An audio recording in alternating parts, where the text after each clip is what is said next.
The snow came sideways that morning, the kind that didn't fall so much as attack, needling into the skin, finding every gap in every seam of every piece of clothing a person owned. Vesper hadn't owned much to begin with. She stood at the edge of the cold water trading post with her daughter on her hip, and $11 in her coat pocket, and she understood, in the slow and terrible way a person understands something. They've been trying not to know for weeks that $11 was not going to be enough. Ivy was 18 months old, and heavy in the way only sick children are heavy. Boneless, leaning into Vesper's shoulder like she'd given up holding herself upright. She'd been running a fever since they'd crossed the ridge.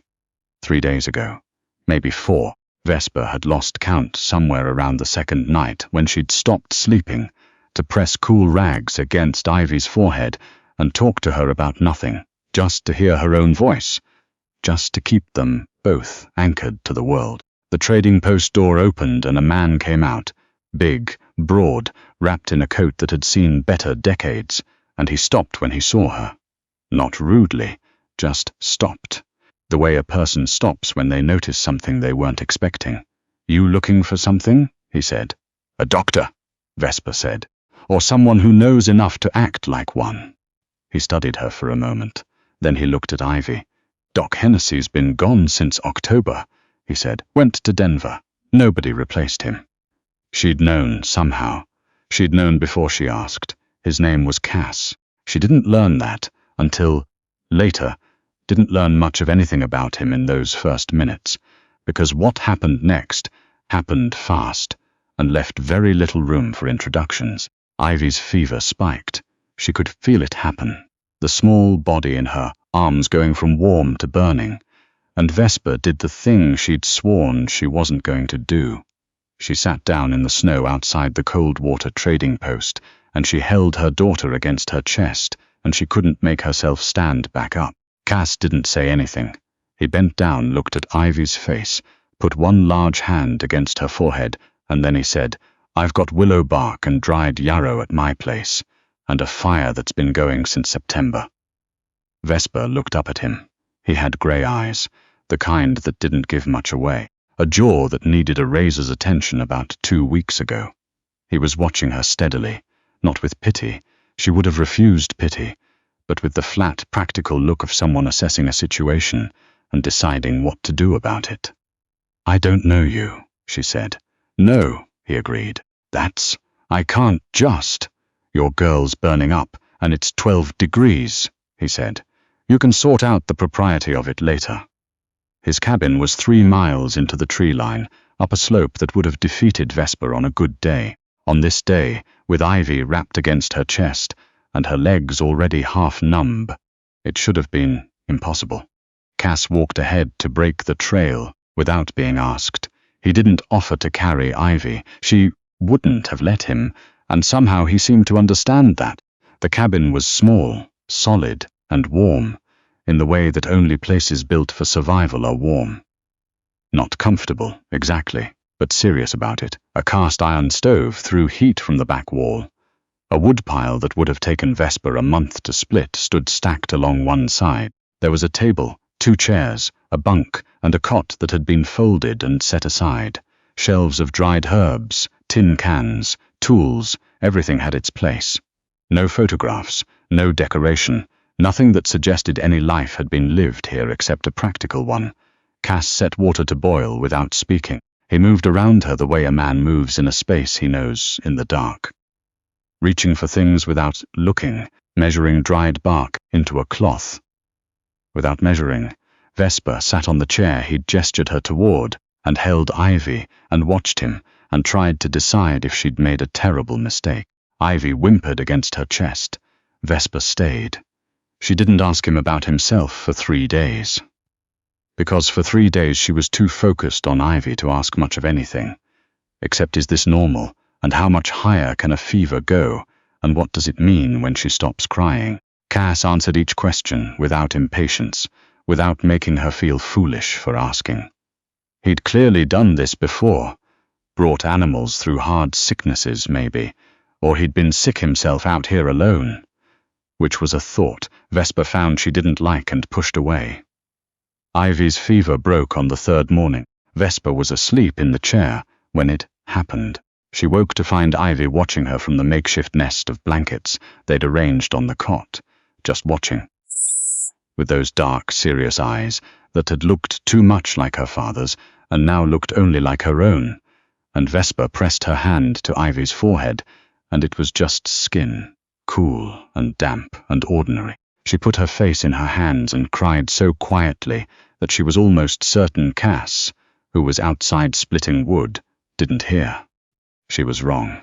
She found out later that he had stopped splitting, that he'd stood there for a while and then kept going, because there are things a person needs to cry through, and the best help anyone can offer is the courtesy of not interrupting. "Where are you going when she's well enough to travel?"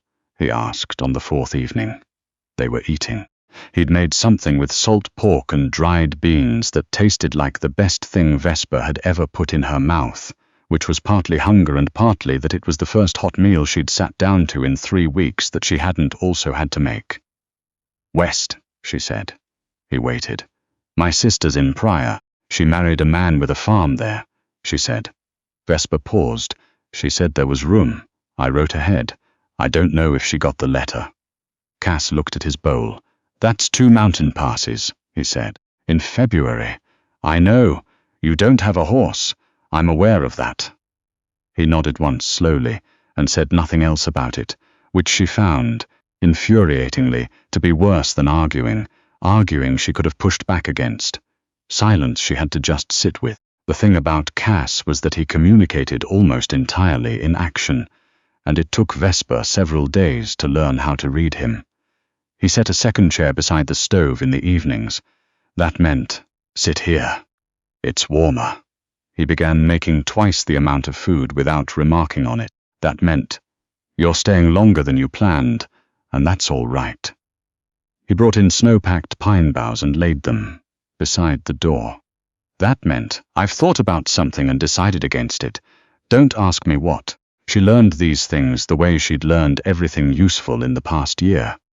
Alone, by watching, by making mistakes and adjusting. Her husband had been gone 14 months. He hadn't died. He'd just decided one day that the life he had was not the life he wanted, and Vesper had come home from visiting a neighbor to find a note on the table and half the money gone from the box under the floorboard. He'd left her with Ivy, a leaky roof, a mule that died 3 weeks later, and a clarity about human nature that she sometimes thought might be the most valuable thing she'd ever received. She hadn't loved him for years. That wasn't the wound. The wound was simpler and harder to explain.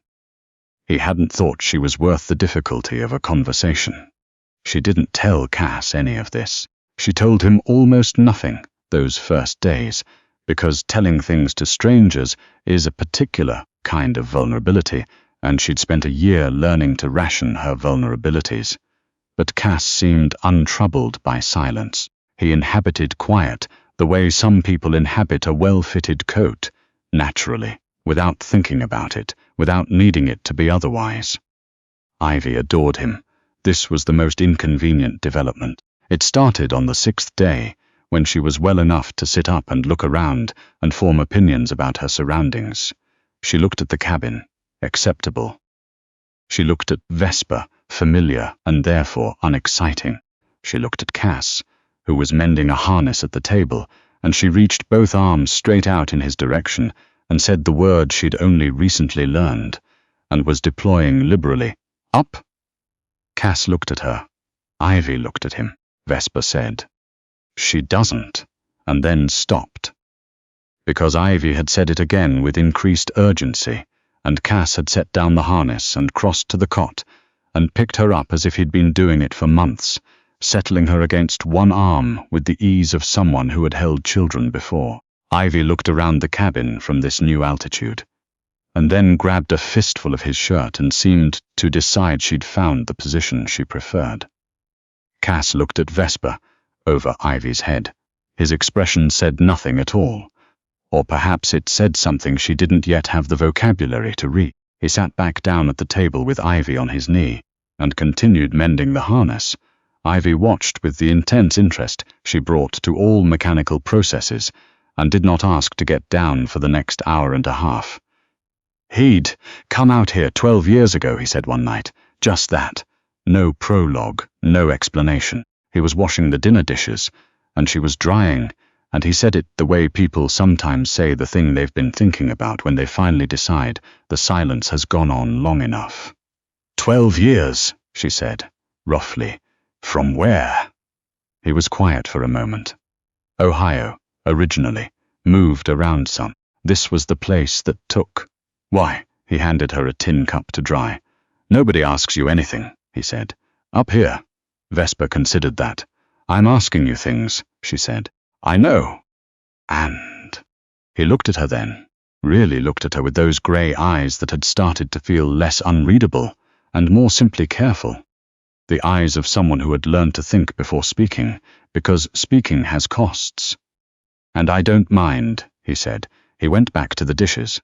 Vesper dried the cup and tried not to examine why that answer felt like something being handed to her, something she wanted to hold carefully. The men came on the 9th day. There were 2 of them. She heard them before she saw them. Voices outside, boots on frozen ground, and something in the particular carelessness of the sounds that made her stomach go tight. She pulled Ivy to her and moved to the back of the cabin, without knowing she was going to do it, the way the body sometimes knows things before the mind does. Cass was already at the door. The first man was heavyset, red-faced, with a particular air of someone accustomed to being unpleasant and finding it profitable. He did most of the talking. His name, Vesper gathered, was Declan, and he had a grievance, something about a property line, about surveying stakes, about a winter's worth of accumulated resentment that clearly had nothing to do with property lines at all. The second man stayed back and watched. Cass listened to all of it, with his arms crossed and his expression the same as it was when he was watching snow fall off the roof. Patient, observant, waiting for the relevant thing to happen. I want that eastern slope, Declan said. I've said it before and I'll say it plainly. That ridge is accessible from my land, and I've been running cattle on it for 2 seasons. You've been running cattle on my land for 2 seasons, Cass said. That's different. Your paper means nothing up here. Man's rights are based on use. By that logic, Cass said, I've used this cabin for 12 years, which means it belongs to me considerably more than your cattle have belonged to that ridge, and we can both stop pretending you came up here in February over a property dispute. The silence that followed was the kind that precedes something. Vesper tightened her hold on Ivy. Ivy, with the instinct of the very young, did not make a sound. What followed was not dramatic, in the way that real danger usually isn't dramatic. It's just fast and loud and over before you've understood what's happened. Declan reached for something at his hip and Cass moved, and there was a brief and decisive encounter. And then Declan was outside on the frozen ground, making a sound that was mostly surprise, and the second man was walking back down the slope with his hands visible and no desire to discuss the matter further. Cass came back inside. He looked at Vesper and Ivy. He looked at the door. They won't come back, he said. Vesper's hands were shaking. She looked down at them, surprised. She'd thought she was past the kind of scared that showed in your hands. Are you certain? Reasonably, he went to the stove and added wood, not because it needed it. She understood that much now. He did practical things when he was feeling something he wasn't going to say. Men like that make a lot of trouble when they think no one will notice, and very little when they know someone will. She nodded. Ivy patted her cheek, unbothered. You've had trouble from them before, Vesper said. Some. And you never. I didn't have anything to protect before, he said, and he went still for a half second, and then he turned and walked back to the door and checked the bar on it, which was already fully in place and needed no checking at all. She should leave soon. She told herself this each morning. Ivy was well. The fever was gone. The color back in her cheeks, the impossible stubbornness back in her small jaw. The passes would not improve until April, but she could reach Coldwater and arrange something from there. A trade wagon heading west, maybe, or a family willing to share their route in exchange for her share of the driving. She should go. She stayed. Not entirely without reason. There were reasons. The snow in the upper pass was still unpredictable. Ivy was well, but not robust. The $11 in her pocket would get her to Coldwater and not much further. These were real reasons, not invented ones. She catalogued them honestly and did not add to the list the things she wasn't willing to catalogue. Cass, for his part, did nothing to suggest she should stay, and nothing to suggest she should go. He simply continued to cook for 3, and split wood enough for 3, and leave her chair by the stove each evening, where she could reach it. There was a night, the 14th night, or near enough, when Ivy had been asleep for hours, and the snow had settled into the particular quiet. That means it's falling heavy, and they were both at the table. Vesper with a piece of mending she'd found, and Cass with a map he was studying for no apparent reason. The lamp threw warm light. Outside, nothing. "Tell me something about Ohio," she said. He looked up. "You said you moved around. Before this." She folded the mending in her lap. "I'd like to know something." He set the map aside. He seemed to be considering not the question, but the act of answering it, deciding whether to open a door or leave it closed. "My mother had a kitchen garden," he said finally. "Every spring she'd start the seedlings on the windowsills. The whole house smelled like damp soil for weeks."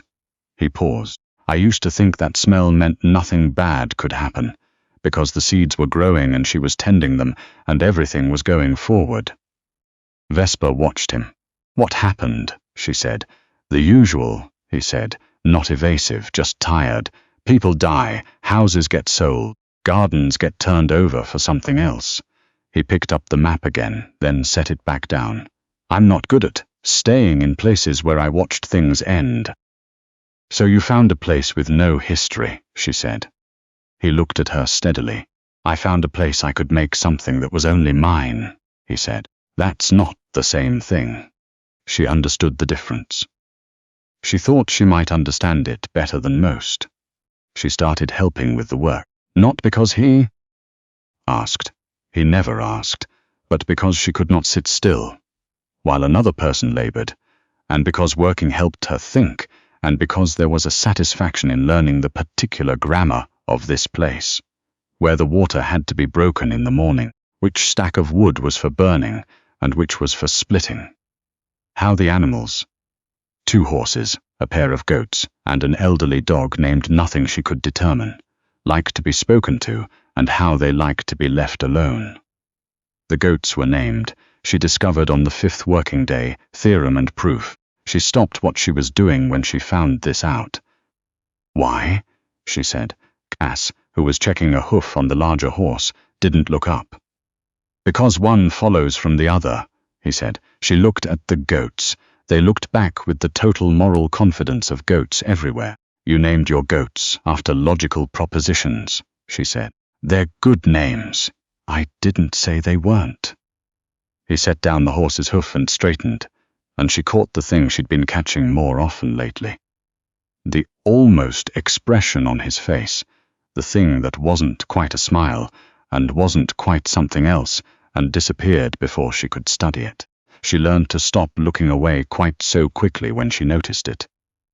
Ivy said his name for the first time on the 16th morning, not his full name. She didn't have the architecture for that yet, she said. Cass, with her arms stretched out, and her face arranged into the expression she deployed for things she'd decided she required.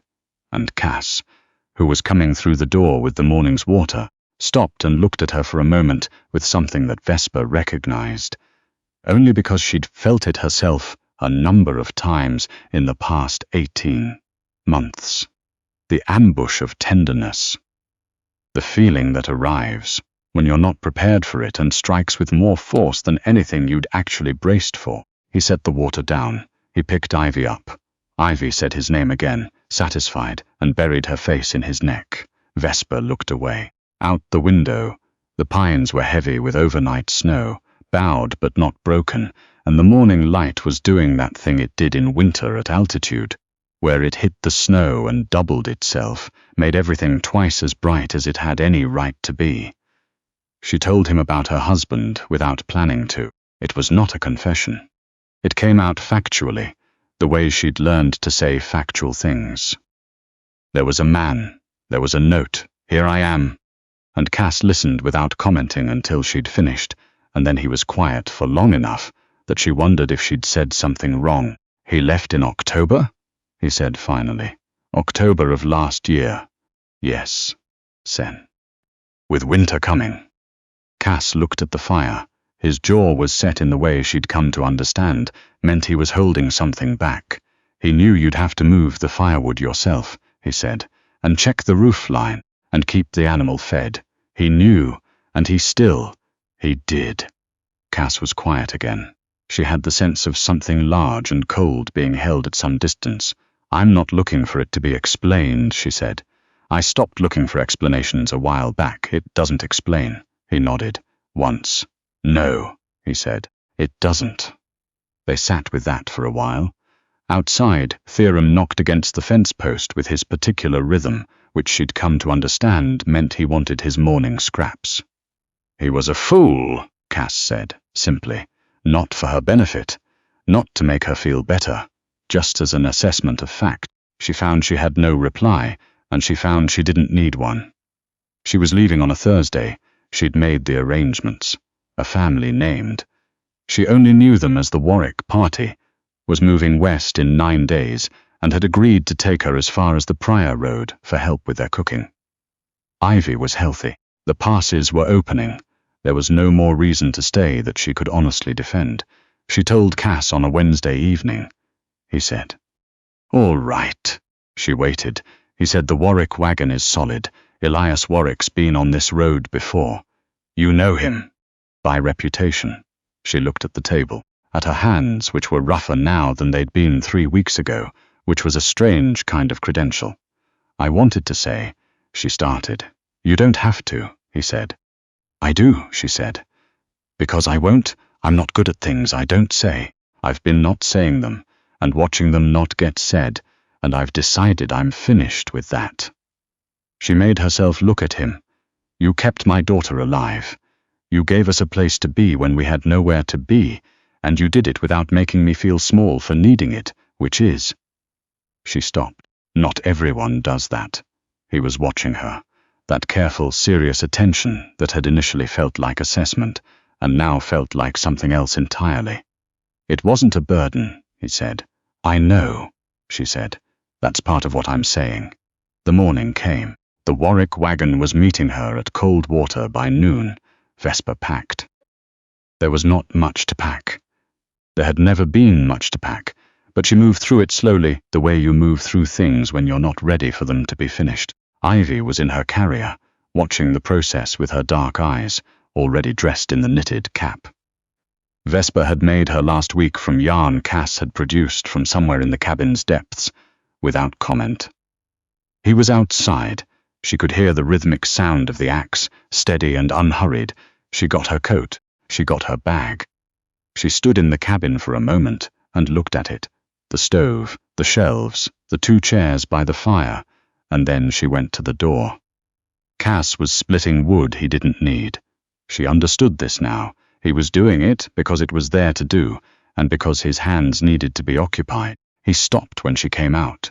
She walked over to him because it was cold, and the wagon wasn't for 2 hours, and she did not want to say goodbye from a distance.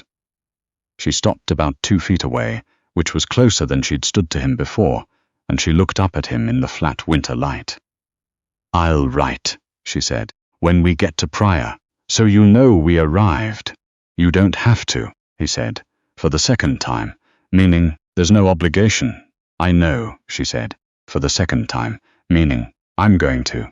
He nodded. He looked at Ivy. Something passed across his face that was too large and too brief for her to hold. Ivy, he said, just the name. Ivy, from her carrier, said, Cass.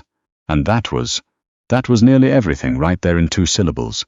in the way a small child states a truth that adults have spent weeks building up to with great care and still haven't managed to say plainly.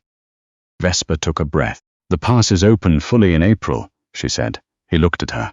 "My sister's farm has a good road," she said. "From Coldwater. I'll write you the route when I get there, in case—" She stopped. Tried again. "In case you ever want to know that the road exists." The wind came off the mountain in a long, slow push. The pines moved. The snow shifted in the branches and fell. "I'd want to know that," Cass said. He wasn't looking at the road, or the pines, or the middle distance that men look at when they're saying something they can't say directly. He was looking at her, directly, plainly, with those grey eyes that she'd spent 3 weeks learning to read and had only just begun to understand. "Good," she said. She pulled her coat closer. She turned toward the path. She was 10 steps down the slope when she heard him say her name. Not a question, just the word itself. The way you might say, the name of something you've only just realized you don't want to let go of. She turned. He was standing at the woodpile with the axe at his side, and the mountain behind him, and the morning light making everything too bright and too clear. "The goats," he said. "They don't do well when I'm gone more than a week." She waited. "But 2 weeks would probably be all right," he said. She understood. She understood completely. She stood in the snow on the path down from his mountain, and she understood that he was telling her the outermost limit of how far he was willing to go, and how soon, and that he was leaving the rest for her to say or not say. 2 weeks, she said. "That's time enough for a man to ride to Pryor and back." He looked at her steadily. "It is," he said. She turned back to the path. She was smiling before she'd taken another step. Not the way she'd smiled for strangers in the past year. A thing she'd worn like a useful tool, but the other kind, the kind that arrived on its own schedule and answered to no one. Below her, the valley was white and clean, and the wagon road was a dark line, cutting through it, toward everything that came next. She walked down toward it, and her daughter rode on her chest, and somewhere above and behind them. She heard the sound of the axe begin again. Steady, unhurried, patient, as a man who had all the time he needed and had just decided how he meant to use it.